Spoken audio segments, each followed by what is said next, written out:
Bienvenidos a Ellas Hoy. Los tiempos de pandemia no son una excusa para dejar de proteger a las mujeres y a las niñas. En aislamiento, la población femenina en América Latina está más expuesta al abuso y a los ciclos de violencia. La organización Women's Link, acompañada de Amnistía Internacional y de la Federación Internacional de Planificación de la Familia, emitió una guía de acción con medidas diferenciadas para asegurar que la crisis sanitaria no empeore las desigualdades y las vulnerabilidades.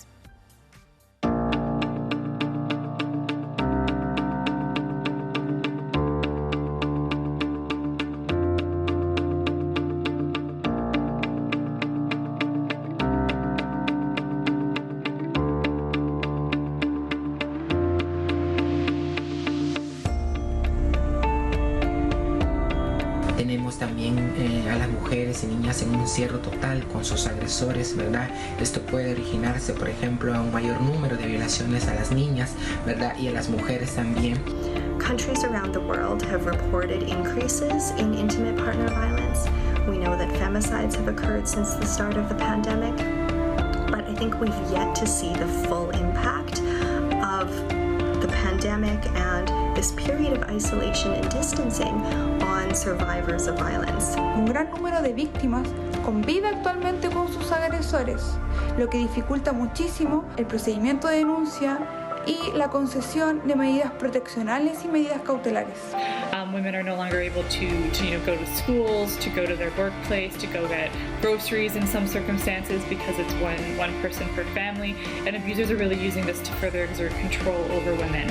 We want people to understand that there are gendered and intersectional impacts to this issue, that while violence is relevant and always has been relevant, that a pandemic public health crisis actually just exacerbates that violence and creates more opportunities for other forms of violence to coexist alongside those things.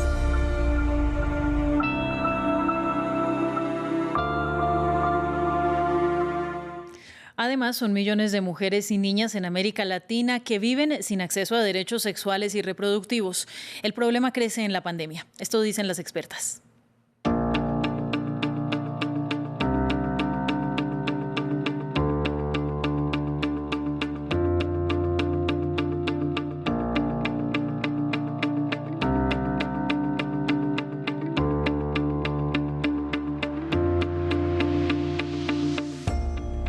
We want to see sexual and reproductive rights at the center of the pandemic response. That's because we're already seeing some big issues surfacing that need immediate attention. So for example, while we have seen that abortion was reaffirmed as an essential service, people are already experiencing big barriers to it. Para muchas mujeres también es difícil acceder a servicios porque por parte de las EPS están intentando generar todo su esfuerzo con respecto a la mitigación del virus y lo que han hecho es han desplazado otros servicios fundamentales como la salud sexual y reproductiva. Y eso incluye el acceso a anticonceptivos y el acceso a interrupción voluntaria del embarazo. Limitar acceso a servicios como anticoncepción y aborto seguro lo único que ha generado históricamente ha sido afectación en la vida y la salud de miles de mujeres. Sostenemos que toda consulta vinculada con la salud sexual, reproductiva y no reproductiva de las personas es de carácter esencial y urgente y debe responderse de forma inmediata.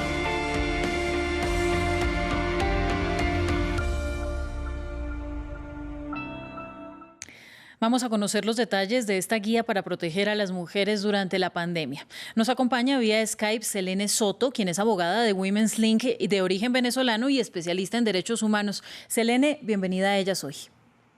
Hola Ángela, buenos días. Muchísimas gracias por la invitación. No, a usted, y vamos a empezar hablando de la situación de las mujeres y las niñas. Sufren discriminación y violencia, eso lo sabemos, y también sufren falta de acceso a los servicios esenciales de salud sexual y de salud reproductiva. Pero la crisis de salud que vivimos ahora con el COVID-19 exige que se tomen medidas mucho más estrictas para que esto no empeore. Y además es que, Selene, la pandemia va a terminar, pero los efectos de no proteger a las mujeres se van a quedar con nosotros. En efecto, esa es una de las principales preocupaciones que tenemos desde Women's Link y por eso en conjunto con Amnistía y PPF hemos lanzado esta guía porque sabemos que las crisis y sobre todo esta crisis global como la que estamos enfrentando, lo que hace, el efecto que tiene es exacerbar la vulnerabilidad y la discriminación que enfrentan mujeres y niñas. Entonces, si no existe una respuesta desde ya que tenga en cuenta esos impactos diferenciados y en todos los planes que se están formulando de atención a la pandemia, si no tienen en cuenta estas situaciones, lo que va a ocurrir, como bien decías, es que una vez que superemos la situación de emergencia y una vez que superemos esta situación de pandemia, si las mujeres no han sido, si sus derechos no han sido efectivamente protegidos, van a quedar en mayor exclusión y mayor discriminación. Por eso hemos lanzado esta guía que la presentamos como una hoja de ruta, está desarrollada a partir de las obligaciones internacionales que tienen los estados y en particular los estados de esta región de las Américas, con base en instrumentos internacionales y está basada en la obligación reforzada que tienen los estados de prevenir y erradicar las distintas formas de violencia contra la mujer. Bueno, la preocupación no es poca. Estamos hablando de que las mujeres en América Latina somos aproximadamente el 50% de la población total de la región. Sin embargo, Selene, le pregunto, ya en este momento los servicios de salud y los servicios sociales, si no están paralizados, están llegando a su límite de la capacidad y eso solo trabajando para la pandemia del COVID-19. ¿Es mucho pedir que también haya atención para las mujeres? Sí, es que en efecto se trata de una obligación de los estados que no se suspende por ocasión de la pandemia, sino que por el contrario tiene que observarse de una forma más estricta porque la pandemia no va a hacer que las mujeres dejemos de necesitar servicios esenciales de salud sexual y reproductiva.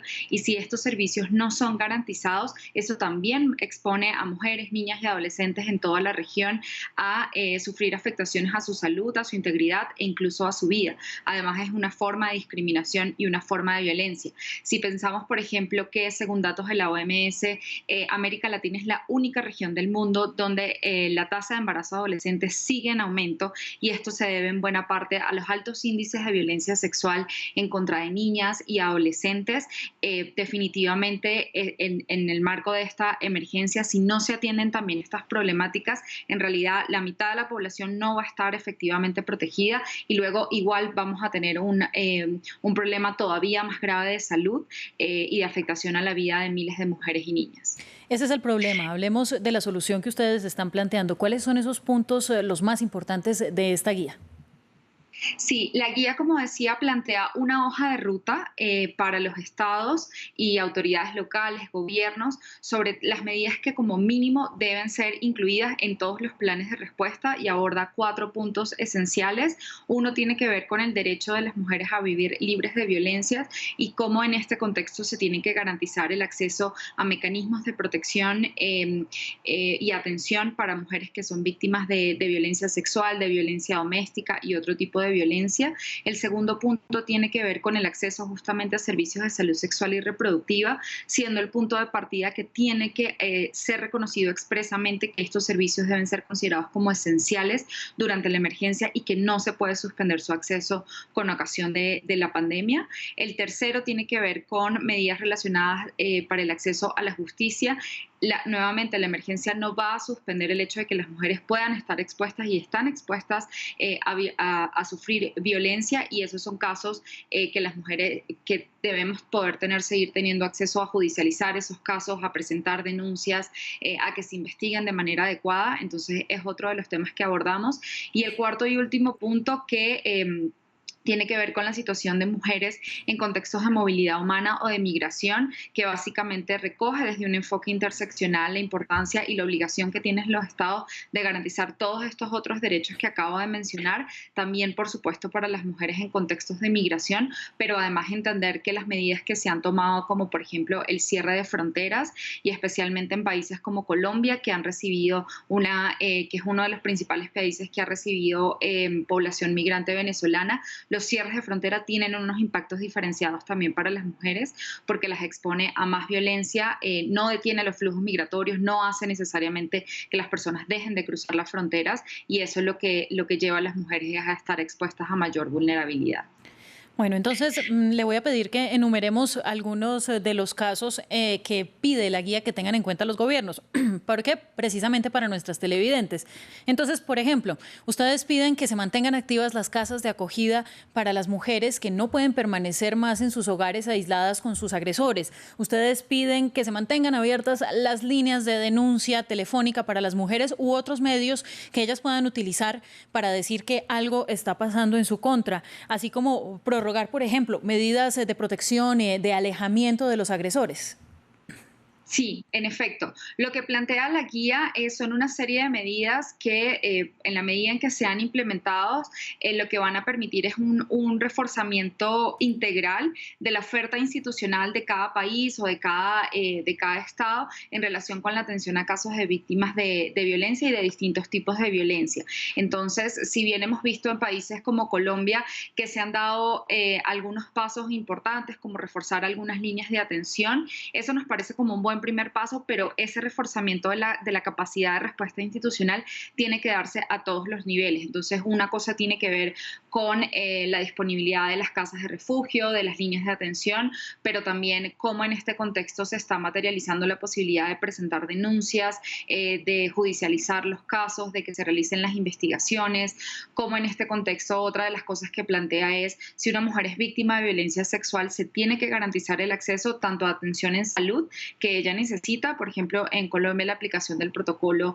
de violencia sexual, pero también que en este contexto de la emergencia y teniendo en cuenta las restricciones de movilidad, se garantice, por ejemplo, la práctica de pruebas forenses o la práctica de cualquier prueba o elemento de la investigación necesario para seguir adelante con el caso. Entonces, lo que plantea la guía son estas medidas que tienen que ver con la obligación reforzada que tienen los estados y las autoridades de prevenir, pero también investigar y sancionar la violencia contra la mujer y cómo ese abordaje en este contexto tiene que ser desde un punto de vista integral, tiene que reforzarse a todos los niveles la capacidad de respuesta del Estado para atender estos casos.